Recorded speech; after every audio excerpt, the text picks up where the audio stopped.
Glad Boy just turned around. This nigga threw the mic off the stage. I'm like, what? Oh my God. I could do an Elmo voice, which is hella rare. Do it. Mr. Noodle. Oh!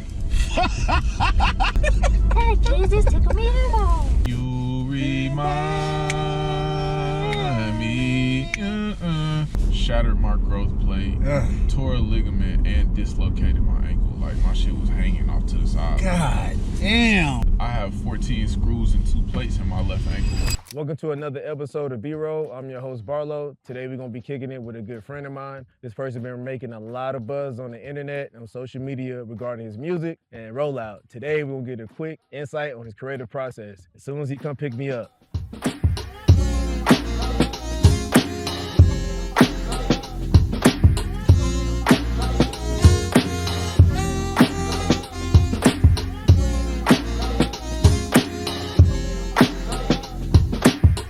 No, I'm not your typical passenger princess. Sorry, I'm just a boy. Speaking of passenger princess, what was the inspiration behind your new EP? Women. Women? Yeah. Can you go a little bit deeper in that? Pause. But,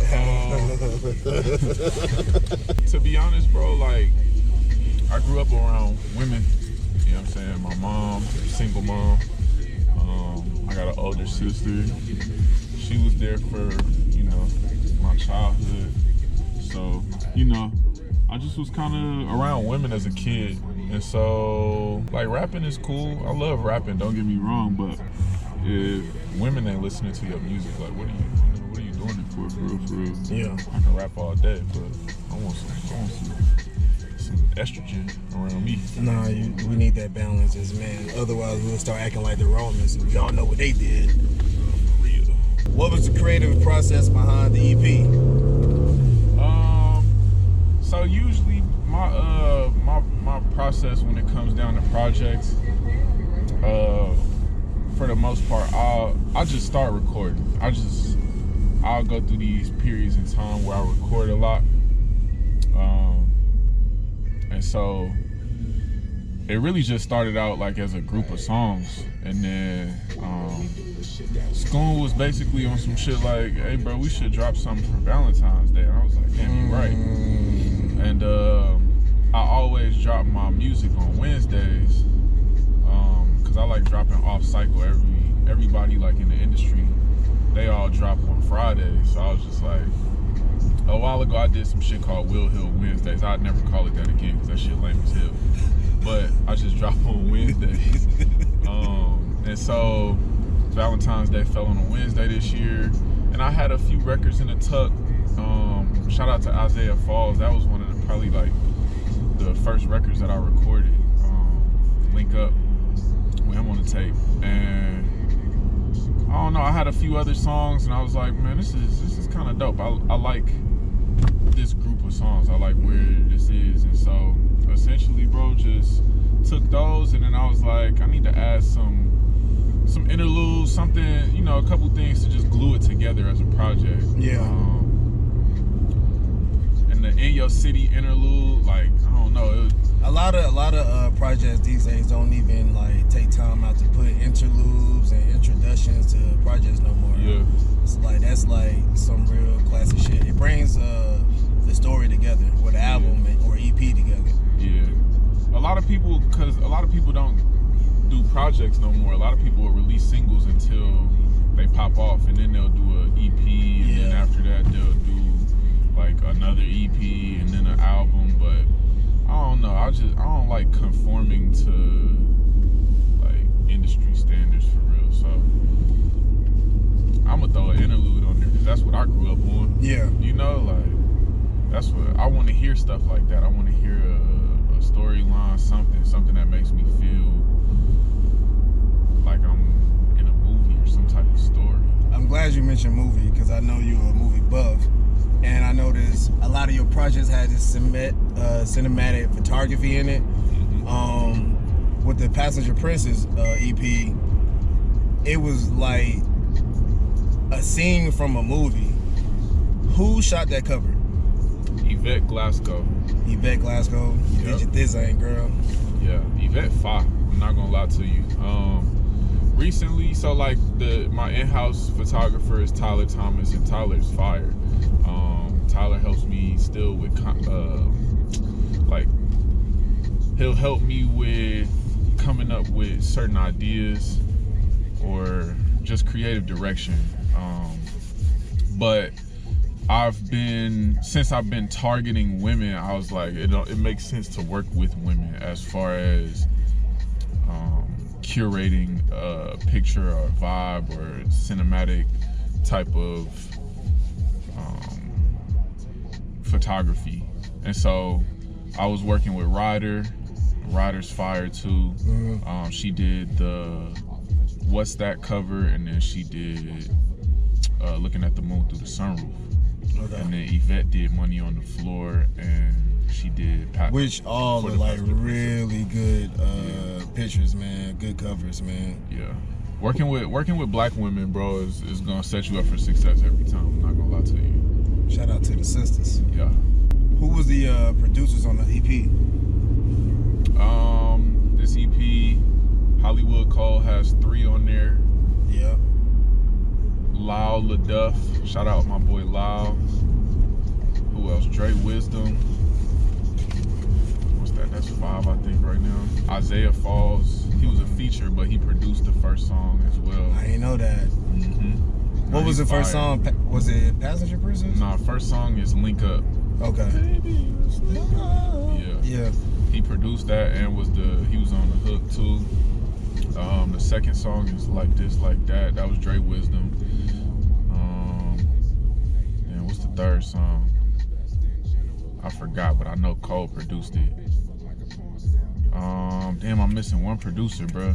Isaiah Falls, Dre Wisdom, Hollywood. Oh, Ashton McCray out of LA. Ashton Fire. He produced Passenger Princess. Yeah, I'm gonna keep it real. That's like my favorite song so far on the EP. Mm-hmm. Like the beat is really, really like player. Ashton is hard, bro. Do you got a favorite song so far? I ain't gonna lie, Off My Mind is my favorite. Yeah. And Leave the Party is a close second. Leave the Party is my second. Leave the Party, like that boy cold, man. That boy different. But Off My Mind is a cold beat too. And I think I like that just cause it's so like infectious. That hook is, you gonna hear that in your head like over and over, even when the song is done. You gonna hear it, I can't get you off of my mind. Yeah. Okay. You know what I'm saying? Man, that is a good song. And so, and I took a different approach with some writing techniques on that song. The second verse I recorded way after I recorded the first verse. Like I think that second verse of that song that was the last thing I did before I turned the tape in. Okay. Yeah. So you recently went to New York. Yep. What was the sole purpose behind that trip, and what were you trying to accomplish while you was out there? Any trip that we do, when we take trips, the main purpose is to grow our network. So meeting new people, forming new relationships.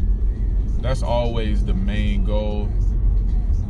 Anything else is to just shoot any type of content. So this time, yeah, we met a few people, but we shot content, and I think the content that's gonna come from that is gonna be good.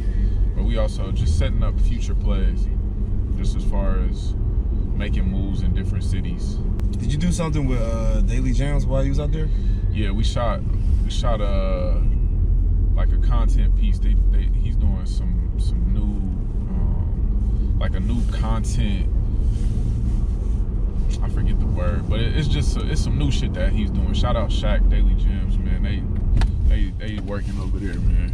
I follow the Daily Gems page. The new shit that he's doing, is it I don't know if you saw it, but it was like a freestyle maybe that Jay Worthy did. Is that this new shit you talking about? I can't remember if I saw that one, but Shaq diversifies. That's one thing I like about Shaq. He like he'll do different types of videos. So he'll have somebody come in and they'll do an in studio, and when I say studio, like his film studio, they'll come in and they'll do a song that they've already put out, but then he's been doing this thing where it's more street style, where he's pulling up and doing things in public saying? It'd be an existing song, and it'll just rock out in the public place. But Yeah. it's dope. Like he does a couple different things. I wouldn't be surprised if the Jay Worthy thing was an actual freestyle. Okay. How big of an impact did New York culture play a part in your music? It's huge for a few different reasons. One, Jay-Z is my favorite rapper, so I mean that's off rip, that's Brooklyn. Yeah. Biggie's up there too, just because like I'm a huge fan of the drums. My dad plays the drums recreationally. He's not professional with it, but he's nice. And so when you listen to Biggie raps to the drums. Like Biggie has drum cadences when he raps. And so that's something that's dope to me, and I try and emulate that sometimes when I'm rapping. The Ready to Die album did have some nice ass drums, bro. That's probably, I know exactly what you're talking about. Crazy. Even down to Mace and how like chill and laid back he is, but still player. Like I feel like Mace opened the door for niggas like Dom Kennedy in a sense. Yeah. Even like some people would say Too Short, but at the same time you still got Maces that really Mace's, help. You know, his voice is way more chill. Exactly. So that's like just the background of New York. But then you got like when I was in high school, my nigga Perry, he came down to Atlanta. He from Harlem originally. Him and his family came down here, and to be honest, bro, that was probably like one of the main catalysts for me being a rapper. Yeah. Just because before then, I knew it was possible because of niggas like Bow Wow, but it just seemed that much more attainable. Perry was the first nigga I've ever seen with an in-home studio. In high school? Yes, bro. He had got him a job. He had saved up like 4 bands. He had a MacBook. I think at the time it was a actual Mac, like the desktop Mac. And when he got that, he had got the Mac, he had got the microphone, he had the interface, he had everything that he needed to have in order to record music in his crib. And that was, bro, for me that was like a change in eras, because before then everything was like, oh, you gotta go to the studio, you gotta take your CD up to the radio station. You know what I'm saying? Like that was the perception of what the music industry was back then. So it was just like, man, seeing that was like, damn, okay, so you can do this without having to go to like a real studio. And so that was one of the main things. And we were in a conglomerate called Home Team, High Off Music Entertainment. And yeah, bro, like we were just rapping. But Perry was down here, but everybody else in Home Team was still up in Harlem. So my boy, Perry's older brother, Microphone Preview, and Preview also had a record deal at one point too. So that was also like everything seemed so attainable. In high school, a record deal? Preview was older than Perry, so he had already had his record deal. He wasn't in high school when he had the record deal. Okay. But he had already had it, so it seemed attainable. Like somebody I know had a record deal. That's dope. And then you had Perry. Perry was producing on his brother's like records. So that's that, and it's like, damn, I'm working with these dudes. They doing shit in the music industry. Yeah. You know what I'm saying? So then you had Sinatra, you had T-Shine, shout out T-Shine. There was a couple other ones, I think Mr. Thomas. It was a few of us, and we was just rapping, bro. I'm not gonna lie to you. It was dope. Sound like a freaking Dungeon Family. Low key, or like, you know what I'm saying? 2-9. Yeah. Like Wu-Tang, like one of those type of things where you got a lot of different people that's doing their own thing, but just they still move as a unit. And that was dope, bro. That opened my eyes to a lot. I'm not gonna lie to you. That kind of the influence from New York and just how they was moving. That was like those two things. Like I'm saying, like the Jay-Z's, the Maces, the Biggies, and then you combine that with the people that I knew from New York. It was amazing, bro. Like Perry was showing me just different things as far as like working with people from Paris. Damn. Yeah, at the time, like, bro, one of my first songs ever was produced by this guy named Mythsizer that was from Paris. And it's just so dope, bro. I'm not gonna lie to you. That part of the journey was amazing. I edited that video. Like, that's one thing I'll say, bro. For me, I've always been DIY. I'm low-key rambling, but I've always been DIY because it's just like, what that mean? Do it yourself. Yeah. People always, you know what I'm saying? You're gonna be waiting forever if you waiting on somebody else to help you out. Who are your biggest artistic influences? It don't have to be a rapper. It can be anybody. But if it is a rapper, you can say it. Artistic influences. She low-key gonna hate me for saying this if she ever see it, but Regan Houston. Who is that? We're not gonna go too deep into it, but Regan showed me a different side of just what it is to be an artist. Yeah. And how to carefully craft what you want to do just overall. So she put me on like pitch decks and making treatments for videos and just having more structure within the artistic realm to be able to express what you want to do for, like, in order to communicate that to whoever else you're working with so that it makes it a much better and seamless process. I'm not gonna lie, man, she's super influential when it comes to that, just because I was doing some good things, but ever since she put me on game about those, I've definitely stepped up everything that I've done. And then that's fine.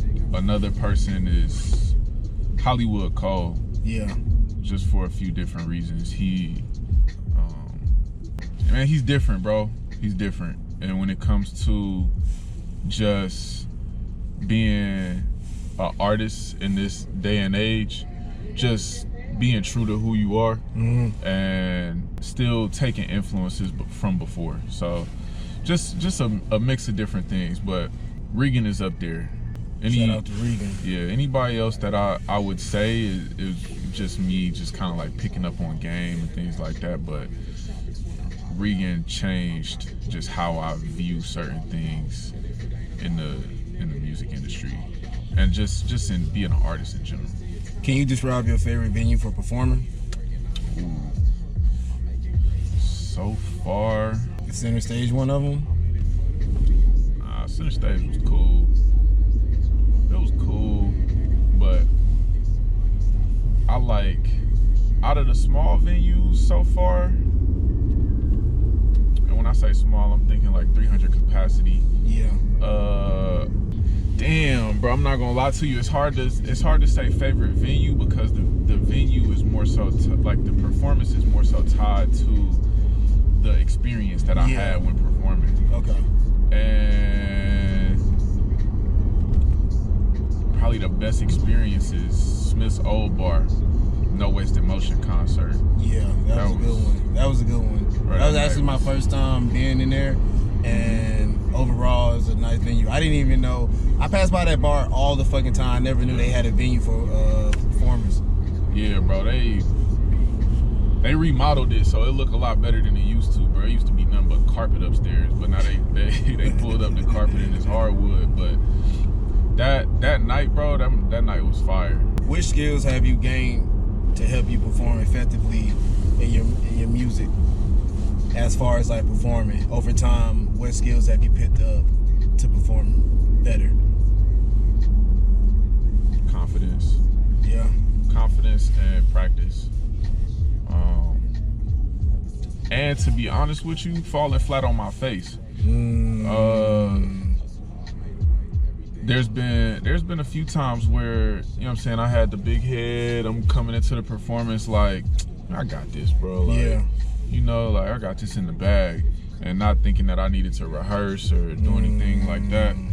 And it's been times where I forgot my words in front of, you know, hundreds of people that's paid money.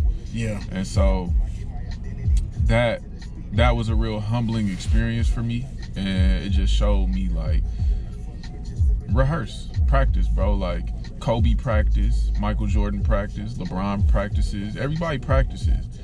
And you're never too cool to try hard, especially if it's something you're passionate about. Yeah. Because if you try hard at what you're passionate about, then you're gonna come out on top. And nobody ever was clowned for being great at something. Yeah. You know, unless it was something great that was stupid, like a hot dog eating I contest. swear to God, I was about to say that. Jesus Christ, I was about to say hot dog eating contest. You know what I'm saying? Like, you can clown somebody for that, but at the end of the day, like, I don't even know how you practice for that. That's not crazy. But yeah, bro, like, falling flat on my face, bro, that's probably one of the biggest things that's just helped me perform better, because I was like, nah, I gotta do better than this. I am better than this. I gotta represent myself, my family better than this. Yeah. I hold myself to a higher standard. So practicing, just being better, man. And then studying. And when you study, you want to study people that are like leaders in their field. So Jay-Z isn't gonna give you theatrics like a Travis Scott would. Yeah. And I would compare myself to more of a Jay-Z than I would a Travis Scott. I love Travis Scott's music, but at the end of the day, I'm not gonna be jumping up on stage and having like roller coasters coming through the crowd. And they had roller coasters coming through the crowd? Hell yeah, bro, that shit's fire. Fuck. Bro, the stage design is immaculate when it comes to Travis Scott's concerts. And to a certain degree, I'm gonna have stage design, and I'm really gonna curate my experiences when it comes to concerts. But I also have to realize where I'm at and where I will be. Yeah. So that awareness is super important. And so one of the concerts that I like to revisit is Jay-Z B-Sides concert, and just look at that, because the only stage design he had for that concert is like the I-95 symbol in the back. And it's just like a blue neon sign, and that's it, bro. And he's just up there rapping his ass off, no backing vocals, and just confidence, bro. Just like spitting. Yeah, just spitting. And you know, there's people in the crowd that know the words, but at the end of the day, the fact that he's able to rap everything and just be confident and go through the motions of the concert, it's just so dope. And so that's one of the ones that I like to go back to. I watch different ones every now and again, and then just even going to concerts. I can't go to concerts and enjoy them. I'm always in study mode. Yeah. Trying to figure out like what can make my show better. A lot of people don't know that lights are super important for concerts. Oh yeah, most definitely. The energy that's coming across with them lights. I noticed in your shows you correct lights a lot. Yeah. Can we get some blue lights? Can we get a red light? Can we get some purple going on? Yeah, bro. Because if you don't take Prince.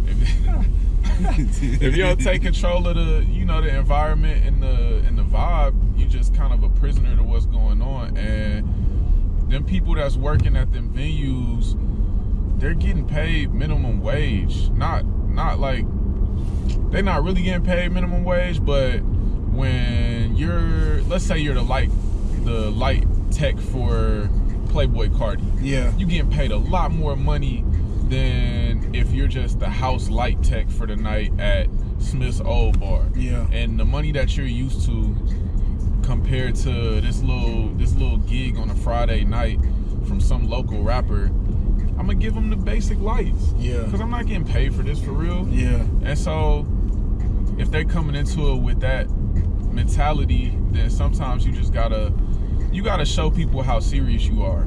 And that also helps with your career, because if you showing people, I take this real seriously, then they gonna want to take it seriously too, because you know what I'm saying, like your people are impressionable. So if you saying, hey man, I want my lights like this, and if you give somebody them lights, then you kind of get a chance to maybe work with somebody in the future, because you see that this artist is taking himself seriously. Yeah. Oh, he might be going on tour soon. Yeah, He might need a light tech. yeah. And he might call on me. And so, I take everything super serious when it comes down to the music, and just making sure that I'm showcasing everything that I can. And I want everything to look good. I want everything to feel good. And yeah, bro, like it's super important to me. Can you describe the situation when you accidentally threw the mic off the stage? My song Benz on E, I was performing that. We at it was a big crit show at Terminal West. It was Merry Christmas, which is fire. It was a toy drive, dope experience. And so I'm performing my song Benz on E, and the last line of I think it's the first verse, but the last line is, let a nigga pitch, I'ma aim for the fence. And so really I was just trying to add some emphasis. Let a nigga pitch, I'ma aim for the fence. You know what I'm saying? I'm trying to do like some theatrics, so I'm using the microphone as a baseball bat. Lo and behold, the bottom of the microphone was unscrewed and the microphone flew. I didn't even see the mic leave your hand. Black boy just turned around. This nigga threw the mic off the stage. I'm like, what? Oh my god, bro. Shout out to Black Boy, bro. He had the microphone just waiting there. That nigga was just like this. Here, bro. And that shit was so far, because it was like, that was one of the moments where you see like everything had gone wrong in that moment. Like my face, everything. And it's just like he handed me the microphone and we just kept going. Like that's just one of them moments where you just gotta keep moving. You can't stop. Yeah. If you stop, then it's just like you're an amateur at that point. But it was dope, bro. It was dope. Shout out Big Crit. Shout out the Dutch. Shout out Black Boy. That was a real good show. About 600 people in the crowd. Luckily the microphone didn't hit nobody. Nobody was concussed. Nobody had to get stitches. Yep. Heard somebody caught it actually. That's what I heard. But then I got off the stage and this girl said something like, that microphone hit me. I was like, stop lying. I was like, that's a heavy mic. Yeah. She lying. She wanted to holler. Maybe. You know what I'm saying? I am choosing up. She was choosing. She doesn't know what to do with it. Not for real. What are your career goals? But then goals? a nigga came up to me and said, hey man, you hit me and my girl with the microphone. I don't know. Hit two people at the same time? That's what I'm saying. It's just one microphone. Jesus Christ. Maybe he was trying to holler too. We are in Atlanta. Oh. That's crazy. What are your career goals? Man, it's crazy. I just wrote down my 5-year plan recently. As far as music, I feel like a lot of people struggle with this, bro. I don't know whether to call it imposter syndrome or something or whatever, but I feel like I've talked to a lot of different musicians, and people will say, man, like, fuck the Grammys, and I was like that at a certain point, but I want a Grammy, bro, because to me that's the Super Bowl for music. Yeah. And it's like, as an NFL player, you want to win the Super Bowl. Like, you want that to be part of your legacy. But they don't play it fair, though. You got the Beyonce situation. She got hella Grammys and not, album of the year? Something ain't right. I just need one. I just need a Grammy. I just need to be a part of one. I don't need to have it. Album of the year, just want the Album of trophy. the year. Yeah, I'm in it for the Grammy, bro. Different strokes for different folks. You know what I'm saying? If I can have that paper that say I won a Grammy and I can show that to my mom, to me that's better than a college diploma. Word. You feel me? Yeah. So I won a Grammy. I want to leave some type of legacy that just kind of shows a different blueprint, showing that you can do things on your own terms. Yeah. And man, I saw this thing the other day where it was talking about how Michael Jackson, he was so hell-bent on making sure that he was going above and beyond for his videos because everybody else's videos weren't about anything. It wasn't anything that was providing any type of cinematic value. It was just people putting out videos for the sake of putting out videos. And I was like, damn, history repeats itself. Yeah. Everything right now is just people putting out videos for the sake of having content, just to put it out. It's no storytelling. Exactly.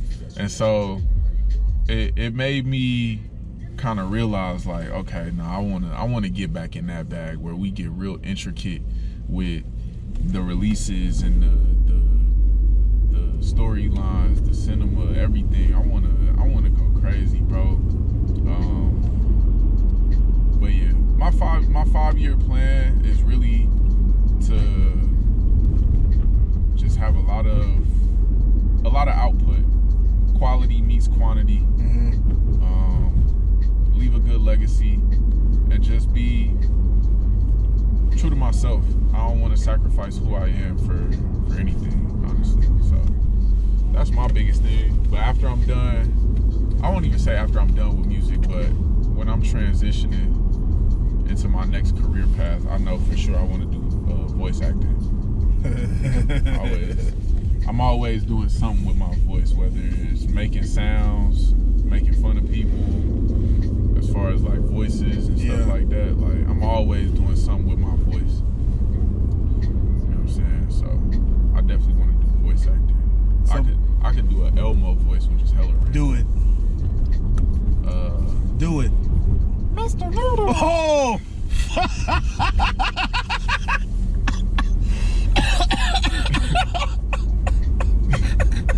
Hey, Jesus, tickle me elbow. This is Mr. Noodle. Hey, sweetheart. Where you going? Oh man. So yeah, bro. I don't know. This goofiness gotta go somewhere. I be feeling like people don't even know this side of me, so it's like, man, I gotta take this shit. Gotta take this shit to the pros. If can you describe your dream project? Me and the homies, we gonna go to a few different destinations, man. I'm thinking like Brazil, Japan, and then I want to say Greece, but the music in Greece is so just. I heard it was like, booty, butt cheeks in Greece. Yeah, so I don't know how much. Yeah, I don't know how. You'll have to make a whole project just for Greece. Yeah, and I don't know if I want to do that. So, maybe like Bali or something. I don't know, something exotic. Yeah. You know what I'm saying? But yeah, Brazil, Japan. And when we go to Brazil, I'll probably hit Rio and then probably like Sao Paulo. Shout out my nigga Diego. He live in Sao Paulo. He'll plug everybody. But so yeah, we'll go to like few different destinations, record like maybe we record like 10 songs in each place. Okay.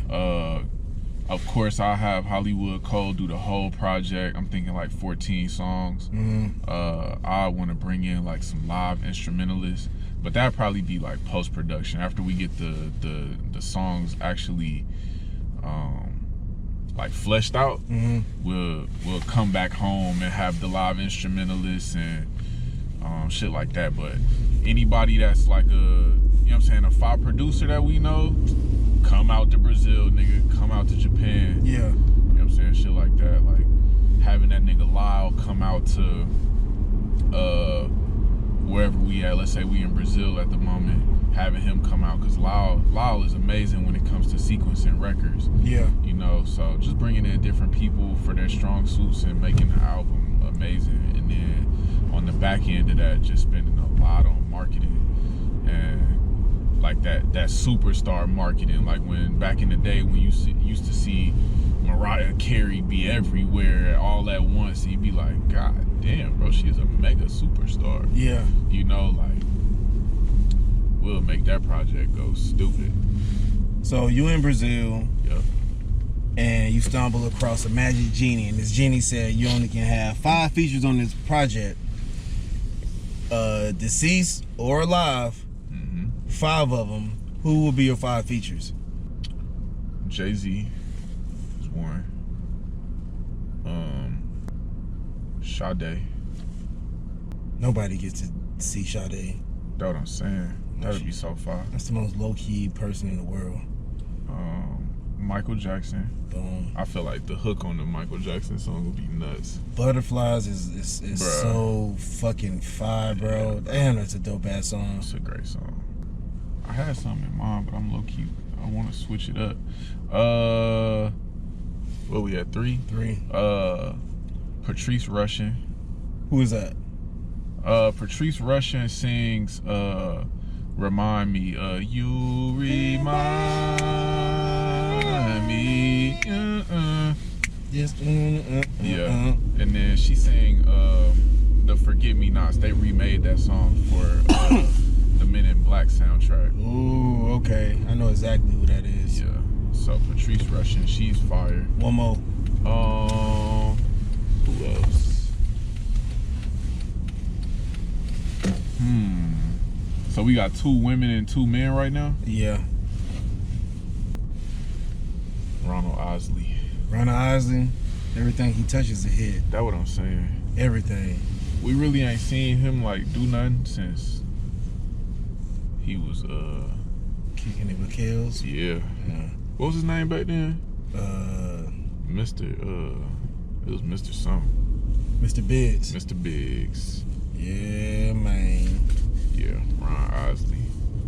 Honorable mention, we gonna say Mac Miller, just cause I feel like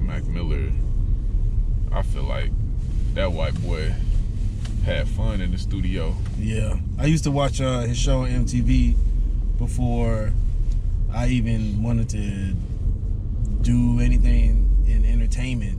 And the show actually looked fun. Like going on tour looked fun, making music look fun, being in the studio actually looked fun. Shit. How important is collaborating with other artists? Man, collaboration is essential, especially when it comes to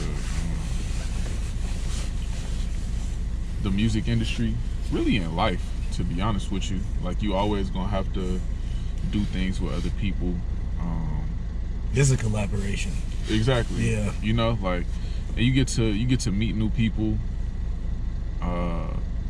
and collaborate with them, and you just get to, as you collaborate, you basically just get to grow. Yeah. You know what I'm saying? There's no point in collaboration where shrinkage happens. Yeah. Unless you're just a dickhead, but you know, collaboration just allows you to grow. It allows you to learn things from different people, from different perspectives, and it's the bee's knees. Yeah. Who's your favorite artist to collaborate with right now, or so far? It's a couple,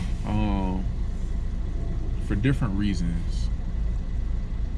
So a lot of my collabs have been like, I'll send the record off and they'll send them back. Mm-hmm.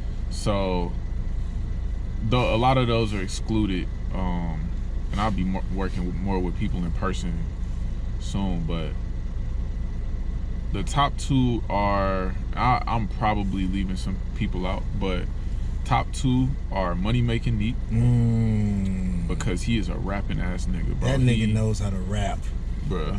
He gonna give you a history lesson inside of a rap verse. You're gonna be like, bro, what the fuck? What is that? What are you talking about? Like, but you gonna look it up and be like, oh, nigga, how did you fit that in a rap, bro? You know what I'm saying? What the fuck? So Neek, because bro, he's the rapper's rapper, bro. He's like just a pure rapper, and he's fired that shit. Yeah. And then Pope Baby. Yeah. I actually had the pleasure to sit in a session with y'all, and that motherfucker knows how to make music, bro. His energy is unmatched. Yeah. And he's a professional at the same time, and he's entertaining. Thank you. That boy got. But yeah, Pope Baby, They put chicken and pork? I need to step my Spanish up, man. yeah. But yeah, Pope from the Pope, man. I'm going this way. And so, she took Playboy. She old. Pope from the Pope, man. He from Savannah, so he country. And like my upbringing, bro, I grew up going to Vicksburg, Mississippi in the summers, and Jackson, Mississippi, but that's where my mom's side of the family from. So, like, his country mixed with my country, it just, I don't know, that shit work out well. But Pope is like really good when it comes to having fun with music, but still maintaining structure. So Pope might say yeah like 30 times on the hook, but just because of where the energy is, it just makes sense. Like, yeah. It works, bro. So I don't know, that shit, working with him showed me a lot of different things as just far as like making music again. Cause every once in a while you need refreshers on like, oh, this is how you, okay, I know how to do that. Like, and then you take different things from different people. That's also the power of collaboration, because you get to, it's like having a open book test. You know what I'm saying? You get to take all the notes that somebody else used and fucking use them for yourself. Earlier you mentioned that your dad played the drums. I knew you grew up playing sports. Why rap? Why not become a drum player or a professional athlete? Dad drink coffee too. I don't even drink coffee like that. Man, so when I was in high school, I played football, and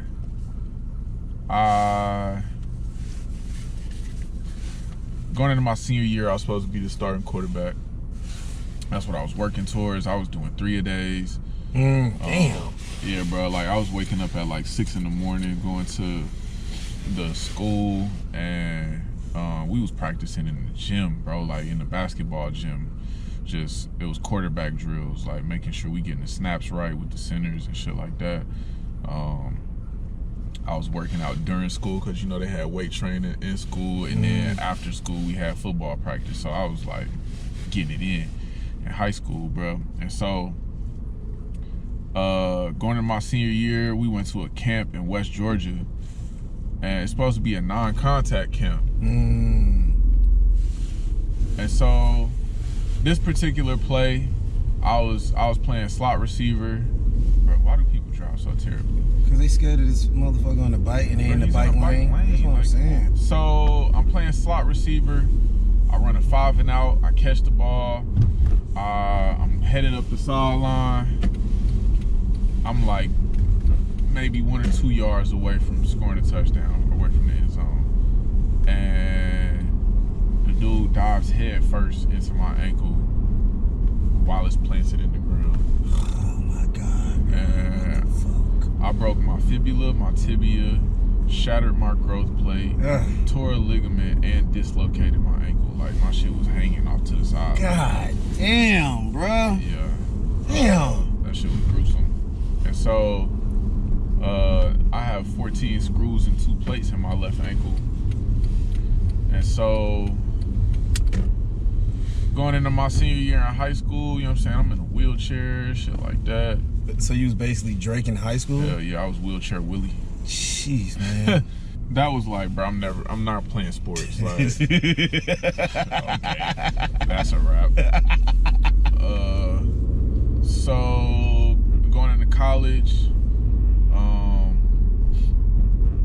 basically, in high school, I was good at a lot of different things, but I had this one class where like I was working with computers, and like bro, I took a computer apart and put that shit back together. I've done all types of things with computers, so I was like, man, let me just go into college. Like the tech field is good. Let me get this degree in computer information systems, which was like project management. It would have been cool. Would have been making like anywhere from 80 to 100 a year, shit like that. But I got my degree in computer information systems. As I was finishing out my degree, I had gotten an internship with this company, and it was just one day, bro. Like, you know that scene in The Matrix when that opening scene when he's in the office and he just like kind of peeks up and like looks around. And it's all cubicles. Yeah. And the agents are like trying to find him. Like, that's what it felt like to me. And I'm just looking around, and I had been doing the same thing for maybe like a week or two. And I'm just sitting there really unenthused about where I was. And I was like, man, something has to change. I think that's when I started valeting, because I just knew that I wanted to take a different path. And yeah, I started to take music way more seriously. And I knew that it was something I wanted to do, but I knew it was possible because I had seen my sister. She always had a new hustle, so I knew it was possible to get bread outside of just working a 9 to 5. Yeah. But then also my dad had a home theater business, so I work with him during the summers and sometimes during the holidays too. But bro, it was like one summer I made a couple bands with him, and I was like 10, 11 years old. Yeah. You know, so him owning his own business was like so eye-opening and just such a great experience for me, because it really showed me that I could do it on my own. Yeah. You know, and just have my own place that I could work, and not it be my like a product of myself, and not putting all my energy into somebody else's dream. Yeah, and making somebody else rich. So to me, it just made more sense to follow my own path and do what I wanted to do. So let's jump into marketing real quick. On your comments, you get a lot of compliments on your rollout, your marketing strategy, and all that. Is it anybody that inspire you to market yourself the way you do? And is it any like key steps that you take? I kind of take inspiration from everywhere when it comes to marketing and rollouts. Like I'm a sponge when it comes to that. So I'll look at a rollout and be like, oh, that's dope. I need to try to implement something like that. Or if I see a marketing campaign that just makes sense, I'll send that shit to school, and we'll be like, man, we need to do something like this. Yeah. And so externally, I get inspiration from damn near everywhere when it comes to marketing. But internally, me and Scoon, we go back and forth and use each other as a springboard to come up with ideas for marketing plans and things like that. Like earlier when we were talking, I was telling you that, you know, he was saying like, yo, Valentine's Day is coming up, we need to do something for the ladies. And I was like, oh, I got some shit for that. You know, sometimes my brain doesn't always go to the most obvious thing. So sometimes it's good to have that person there that's like, yo, you know that this holiday is coming up, or you know that this is about to happen. So that's good to have. And like he he helps me with that shit a lot. What's your favorite marketing campaign?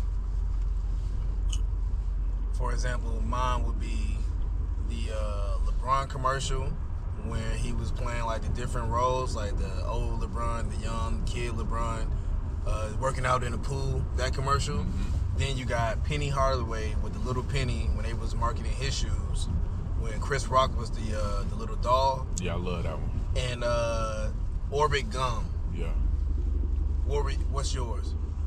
So honorable mention, I'm taking Penny Hardaway because that is fire. Yeah. But then I'm taking, my three are the ones that a lot of people might not even consider them to be marketing campaigns because it's just things that they've been living with for so long. Yeah. One is Got Milk. They basically took milk from another mammal and said, yeah, it's good for your bones. Yeah. And the calcium nutrition in milk ain't even enough to really help your bones out like that. So they just that was good just because, bro, they made a whole industry out of that. Yeah. Two, American breakfast. There's nothing really nutritional about breakfast. Maybe aside from eggs. Eggs are good for you. Not really. Not They put really. mucus in the body. Yeah, you eating another animal's mucus membrane. You really eating unborn children, which is crazy.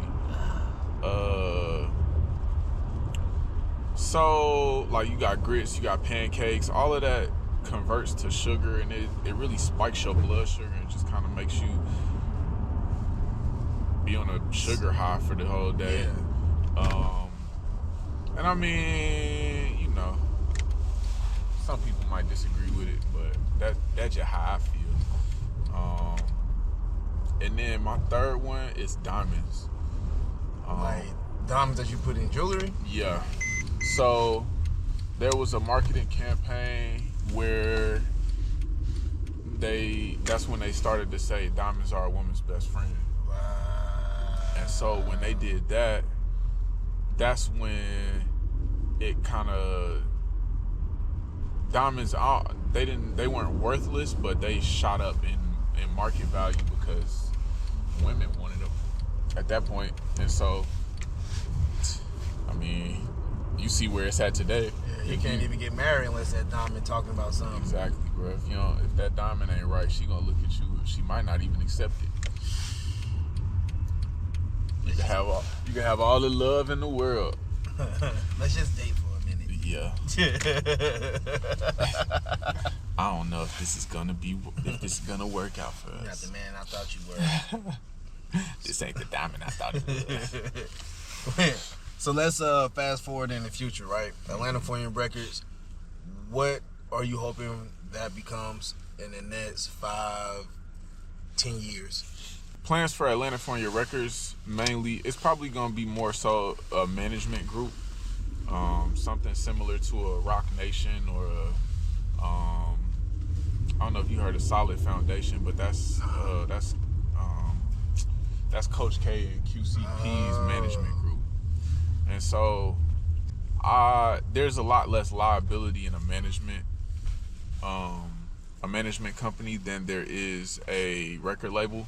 Because with a record label, you're essentially taking on all the risk and responsibility of trying to blow up an artist. Where with a management company, the artist is already kind of blown up or has some sort of notoriety, and you're just plugging and playing wherever you see fit or wherever you have a connection. Basically, like just marketing.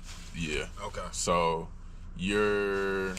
let's say you had some motion going and I signed you to a management deal. Now I could introduce you to maybe a network that's looking for a new personality. And if we're the catalyst that provides that opportunity for you, then we would receive a fee from that, but you will also be eating from that situation as well because you're the talent. Mm-hmm. And so that's really what it is. It's like I don't really have any anything to lose here. Yeah, I just yeah. have something to gain. And so I think that's where we want to take Atlantafornia Records. And just the relationships that me and Schoon currently have and the ones that we'll be able to foster over the next 5 to 10 years is no telling the type of relationships that we'll have and be able to provide for people in order to put them in better positions, and make them, you know, like the Rihannas and J. Cole's of the world, like when they've done Rock Nation deals. So yeah, that's where I see it going. Shit, man. That was my last question for the day. I appreciate you taking time out of your busy schedule, man, to fuck with your boy. Yeah. Goddamn, we can wrap it up and enjoy this coffee and blueberry muffin. So I want some of that muffin, nigga. Pause. Oh, That's Jesus crazy. Christ, bro. What are we, in prison? Yeah. Look at taking niggas cornbread. You gonna eat that cornbread? Voice acting.